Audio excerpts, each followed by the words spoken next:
dobré. A ja vám poviem, prečo je to dobré, pretože vy ste tieto 13. dôchodky naozaj len populisticky znova robili preto, aby to bola kampaň Petra Pellegriniho. Ja súhlasím s tým, že dôchodcovia a dôchodky by mali byť také, čo si to naša ekonomika vie najviac dovoliť.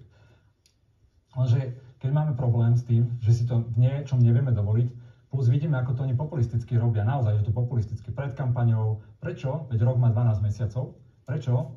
Ja by som bol za to, aby sa dôchodky dôchodcom zvýšili každý mesiac o nejakú sumu, vedeli by s tým lepšie počítať a nemuseli by sa spoliehať na to. A to je iný rozmer, pretože ročne zomrie asi 4000 dôchodcov, teda v tomto veku, ktorí sa už možno žiaľ nedožijú aj 13. dôchodku.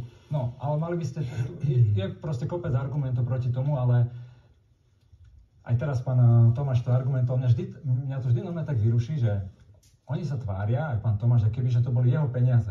Že ja tu mám nejaké peniaze, oni majú nejaké peniaze, ale tí z PSK alebo z opozície vám ich nechcú dať, ja tu mám peniaze, ja vám ich dám. Ale to sú nie vaše peniaze, pán Tomáš, to sú peniaze tých dôchodcov, tých ľudí, ktorí celý život pracovali a teraz za tú prácu, za odvody, ktoré si odvádzali, ich majú dostať naspäť. A je obrovská hanba, že vy k takýmto peniazom sa správate, ako keby to boli vaše peniaze a vy tým dôchodcom budete hovoriť. Keď mi budete voliť Peťa Pellegriniho, alebo keď budete voliť nás, pred voľbami my vám niečo zvýšime. Títo ľudia si to zaslúžia automaticky a sú to ich peniaze. Preto majú byť zvýšené dôchodky všetky, nielen nejaký 13. dôchodok, aby každý čakal, kedy budú Vianoce, alebo kedy budú voľby. Majú byť normálne štandardné zvýšené všetky dôchodky. Ale vláda hľadá na to samozrejme zdroje pri